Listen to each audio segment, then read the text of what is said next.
الرحیم، ہم فیملی کے ساتھ تھر پار کر کے وزٹ پر ہیں۔ تھر پار کر کے مختلف علاقوں سے ہوتے ہوتے نوکوٹ، مٹھی، اسلام کوٹ، اب نگر پارکر جا رہے ہیں۔ جب نگر پارکر جاتے ہیں تو راستے میں یہ پاک چائنا دوستی کا دروازہ آتا ہے۔ یہ سامنے اس طرف وہ تھرکول جو یہاں سے جو کوئلے سے بجلی بنائی جا رہی ہے وہ ہے، اور یہ پیچھے پاک چائنا دوستی ہے اس کا وہ ہے۔ تو انشاءاللہ آگے ہم جائیں گے، نگر پارکر آپ کو دکھائیں گے۔ پاک چائنا دوستی کا یہ ثبوت بھی دیکھیں، دونوں جھنڈے ملے ہوئے ہیں، اور نگر پارکر ہے اور مختلف علاقے ہیں۔ تو آپ جب بھی کبھی آئیں۔ اچھا، یہ جو موسم ہے یہاں پر، یہ بڑا خوبصورت موسم ہے۔ دیکھو دونوں طرف، تینوں طرف ہریالی ہی ہریالی ہے، خوبصورت مناظر ہے۔ ایسے لگ رہا ہے جیسے مری، کاغان، ایبٹ آباد آ گئے۔ تو اس وقت اس موسم کے اندر ستمبر میں، اگست، ستمبر، اکتوبر میں یہاں پر مری کا موسم ہوتا ہے، تو آپ ضرور تشریف لائیں۔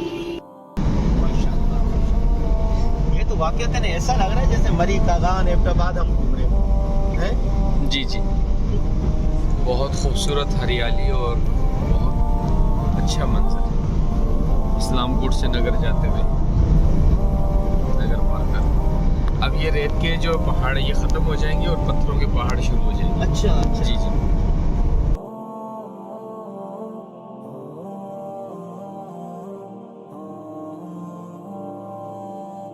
آپ مٹھی سے آگے اسلام کوٹ اور اسلام کوٹ سے آگے نگر پارکر کی طرف جائیں گے تو نگر پارکر سے 20 کلومیٹر پہلے یہ اس طرح آپ کو پانی نظر آئے گا۔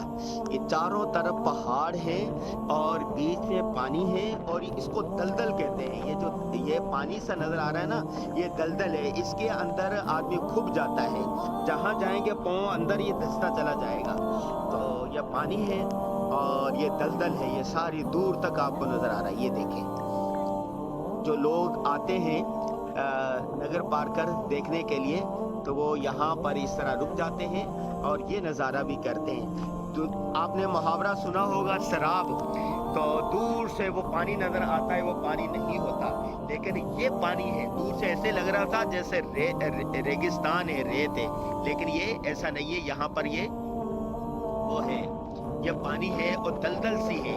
آگے تک ہم جا رہے تھے تو میزبانوں نے منع کیا کہ آگے نہ جائیں، آدمی ڈس جاتا ہے اندر اس کے کئی مرتبہ۔ تو آپ جب آئیں یہاں پر پار کر آئیں، مٹی آئیں، اسلام کوٹ آئیں، اور جاتے ہوئے راستے میں اس پوائنٹ پر ضرور رکیں۔ جیسے ہم اسلام آباد جاتے ہیں، مری جاتے ہیں، کاغان جاتے ہیں، اور بیچ میں کمراٹ آتا ہے، تو پوائنٹ ہوتے ہیں مختلف تفریح کے، تو یہ بھی ایک تفریح کا پوائنٹ ہے۔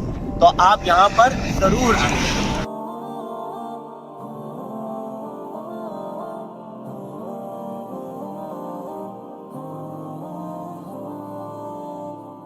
یہ تاریخی جگہ پر میں کھڑا ہوں، ایک طرف اسلام کوٹ، دوسری طرف نگر پارکر، اور اوپر چائنا کا جھنڈا، اس طرف پاکستان کا جھنڈا۔ یہ تھر کول جو ہے، تھر کا جو کوئلہ جو نکل رہا ہے، چائنا کے تعاون سے نکالا جا رہا ہے، اور اس سے ہمیں بجلی مل رہی ہے، کراچی کو، حیدرآباد کو، پورے سندھ کو۔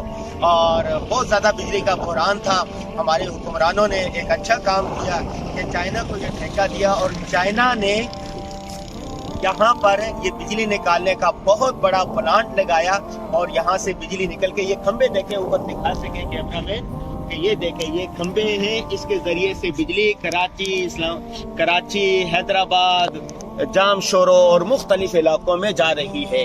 تو ہم فیملی کے ساتھ آئے ہیں، بچہ پارٹی کو دکھائیں ذرا۔ یہ دیکھیں بچہ پارٹی، حاجی صاحب کی فیملی بھی ہے۔ ہم نے یہاں گاڑی روکی، یہ اچھا بورڈ نظر آیا، ہم نے کہا یہاں سے جی ہم نے آپ کو دکھایا کہ تھرکول کوئلہ پیچھے دیکھیں، یہ بچہ دکھا سکے یہاں سے۔ اور ہم فیملی کے ساتھ آئے ہوئے تھے تھر پار کر کے وزٹ پر۔ اسلام کوٹ، عمر کوٹ، نو کوٹ، میرپور خاص، مٹھی بڑا خوبصورت شہر تھا۔ اور ابھی نگر پارکر جاتے ہوئے بیچ میں یہ پوائنٹ آیا، اتنا خوبصورت پوائنٹ ہے۔ جگہ جگہ چائنا اور پاکستان دوستی کے جھنڈے لگے ہوئے ہیں۔ یہاں پر بھی یہ چوک بنایا گیا ہے پاک چائنا دوستی کا، ادھر بھی بنایا گیا ہے۔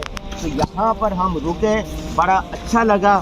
اللہ تبارک و تعالیٰ پاکستان کو اسی طرح ترقیوں سے نوازتا رہے۔ پاکستان کو اللہ تعالیٰ نے بے شمار نعمتوں سے نوازا ہے، کوئلہ ہے، پہاڑ ہے،